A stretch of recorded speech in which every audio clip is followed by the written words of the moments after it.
When it comes to playing against chess engines online, it feels like every single day you see a new bot pop up with all sorts of weird personalities and quirks and all sorts of things that make them interesting and stand out. Well, today I want to share with you what I think is possibly the most interesting bot that has ever been made. And if there was ever a Schrantz bot, it would be exactly this. Its name is Material is Overrated. You can play it on leechess.org, and the way that it works is it takes a database of 1,000 different gambits, no matter how dubious or how bad or how wacky. It plays a really weird opening, and then after that, it becomes a watered down version of Stockfish, giving you the illusion that a human could possibly beat it. But if you've ever played it, you probably realize right away that it is one of the most frustrating experiences of all time, because it feels like it plays horrible, it's just playing ridiculous, wacky stuff, but the next thing you know, you're absolutely losing and you have no chance and you feel so powerless and it doesn't make any sense. But today I'm going to share with you what is going on and what happens when this computer plays against other robots and what happens when this computer plays against me. We'll use my experience. But to this date, no human being has ever defeated Material is Overrated. And the way that it works, check this out. This is absolutely incredible. It has this opening database, which I'm going to be able to share with you in the description. It's called Every Gambit Opening Tree, All the Gambits. And it uses this book, which was put together by a viewer of the channel named Zeno. And I have to give you a huge shout out because I can only imagine how long it took to not only set up the bots, but also just to even fill out this particular study with every single gambit in it. And it's just still going. It's over 1,000 different gambits in total. And this is an insane resource that you'll be able to use, because if you've ever wondered, like, after e4, how many gambits are there? Or in particular, like, what if they play d6? What kind of gambits exist? Well, here you can see there's f4, there's d4, and I don't know any f4 gambits, so I can just kind of play through this, and like, what the heck is this? This is the Harmonist, Rat Defense Harmonist, the Fuller Gambits, and you can kind of go through. There's wacky stuff. I'll leave it.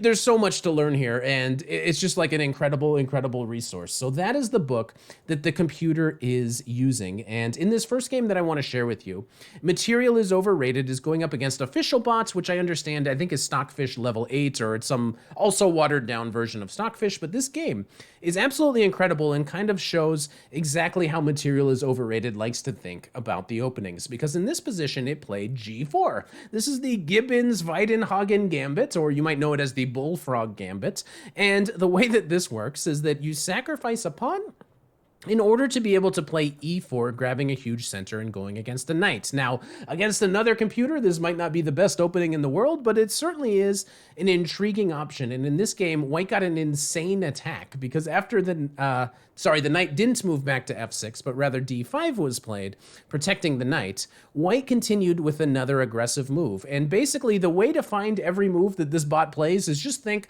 what's the most aggressive move that you could play? Well, you got to develop with tempo. You play bishop to e2, you attack the knight. This forces the knight to go away. Now you can play e5 and kick the knight. The knight has to go all the way back. White is down a pawn, but they certainly feels like they have a big attack. And now white plays something that is really weird. At least it's not something that humans have ever played. It's h4. I don't know. Okay, that's certainly up there when it comes to how to play aggressive. You play pawn to h4.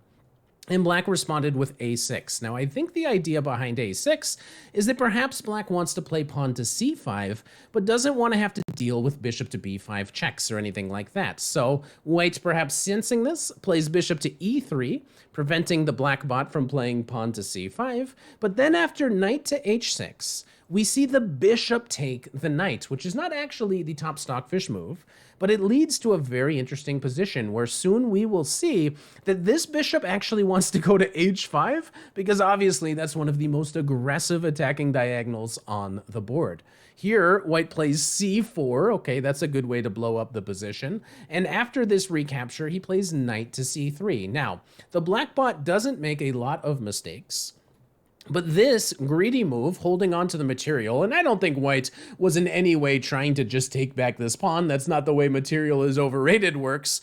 But this move actually might have been the move that led to the ultimate disaster, because now white plays bishop to h5, and you better believe white is thinking about sacking on f7. So here black plays bishop to b7, aiming at this rook, but white plays, obviously, Bishop takes f7, just going on the attack. And it might not at first be obvious how this is going to work. Like, obviously, we have queen to h5. That seems like a very sensible way to go. And the king actually needs to be very active in order to survive. So the bot plays king to e6. The king needs to try to run away.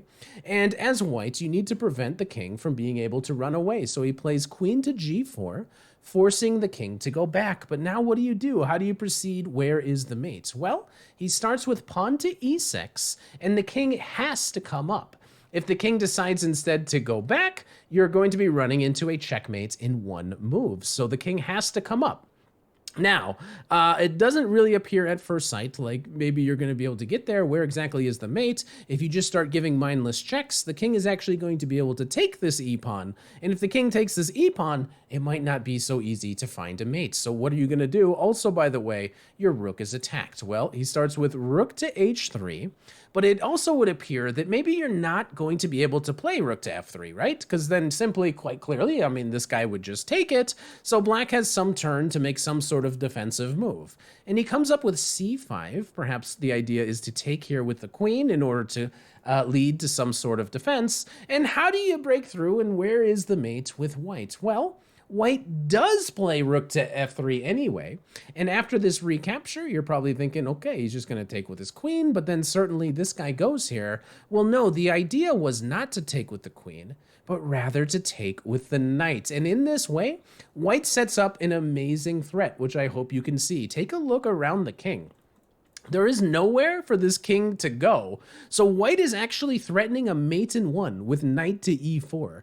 So the queen comes out to a5, to pin this knight, and now white just shuts the door with d5. This solidifies the pawn on e6, and the queen is just going to be able to go on a checkmating hunt, and there's absolutely nothing that black can do. The king is just exposed on f6, the attack is totally broken through, and it worked. So the bot is a bot, it gives a check just to make sure that it lasts another move, and then tries rook to g8. Now the bot goes here, which is also kind of torturous. I think like a human being in this position would probably start with a check. It's a lot more forcing, and it certainly leads to a mating attack. So this was probably the forcing way, but it's such a torture bot. It loves the torture. It plays the quiet move, queen to h5, threatening to bring the queen under here. Notice how the knight is defending a lot of these key squares. So the opponent tries to play rook to g7, trying to prevent the queen from coming in. But now this check, and did I mention that it likes torture? It has a mate in one in this position, but it just castles and then waits for black to make some random move, and only then decides to play the mate. So that's what happens when this bot goes up against a bot. Now you kind of know what it's all about. Well, I've played this bot now 7 times, and I want to share with you my human experience of what it's like playing against this. And the first time I played it, I didn't really know anything about it. I didn't know what it was going to do, so I played my usual repertoire. I'm like, all right, against the French, I'm going to play not quite the orthoschnapp, but this variation with queen to a4. And there's a lot of tricks and traps that humans play into, and I'm like, I don't know. Let's see what the bot is going to do. Is it going to fall for a trap? Is something bad going to happen? And this I've had like a million times. But now, in this position, which has actually occurred over 7,000 times on Lichess, it played a move that has only been played in one human game. A move so rare that, like, okay, it was completely off my radar. It played the move knight to a6, and it's absolutely crazy. There's like, nobody's ever played this. There's one game between two 1600s on Lichess, but it is offering me this pawn. Now, I could kind of sense that this is probably a trap, and if you want to destroy the Schrantz repertoire and the French, maybe this is the bot that you want to use, because I decided, you know what? I think I am getting trapped, but I'm going to take the pawn because I want to learn, and I definitely got a very interesting lesson. So after I took this pawn, it played knight to b4, hopping in and starting to make all sorts of threats. And at this moment, I wasn't quite alert to exactly what the opponent was up to yet, and I just continued with knight to a3, defending this square. But then, after bishop to c5, I realized I'm already in a lot of trouble, because now that this pawn is defended, the bot is threatening to go rook to b8 and trap my queen. So I came up with the plan of playing pawn to d4, hoping that, I don't know, maybe you would take this and allow me to kindly take your knight. I don't really know, but instead of that, it just moves its rook over to b8, and my queen is trapped. I'm out of squares. This knight is controlling this. It's also controlling here. It's not letting me take this pawn, so I'm going to have to give up my queen, and in return, try to grab as much material as possible. And if you take a quick peek, it maybe doesn't look like it's so bad yet. I got a rook, a bishop, and a pawn for a queen. Okay, it's now like a weaker version of Stockfish. I don't know, maybe there's a chance. No, there was zero chance. It took on e4. I decided to play bishop to c4. I'm just trying to get developed and castled and just get the heck out of here, man. But then it plays queen to b7. This is a crazy good move. The queen is suddenly eyeballing my g2 pawn, and I didn't really know what to do. I tried to get out. I tried to get castled. Maybe my other option, if I'm realizing this pawn is going to move at some point, or even this knight is going to be hopping into d3.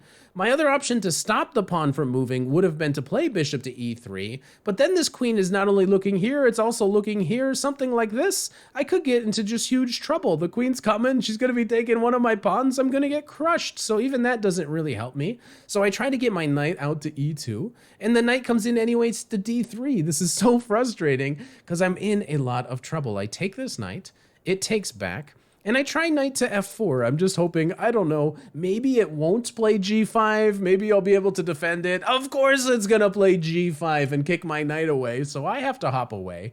It takes my g-pawn.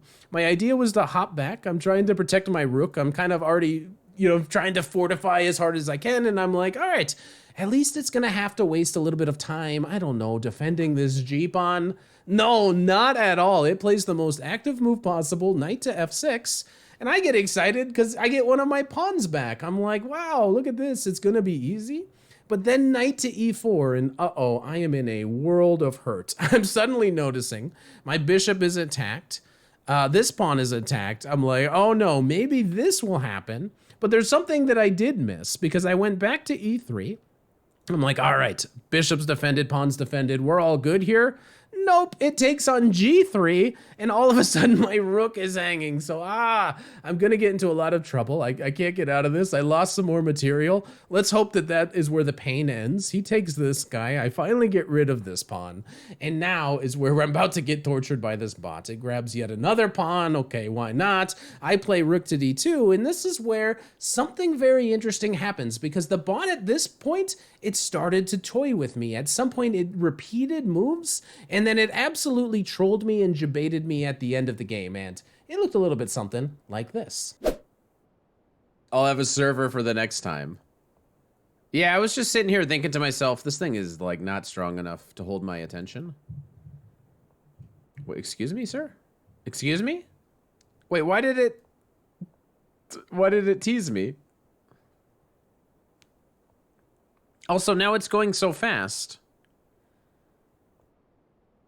Stop going so fast. Wait, stop! How did you're speeding up? Is this mate? Or something? It is mate! Ah! It got me! Wait, this thing is awesome! What an awesome bot!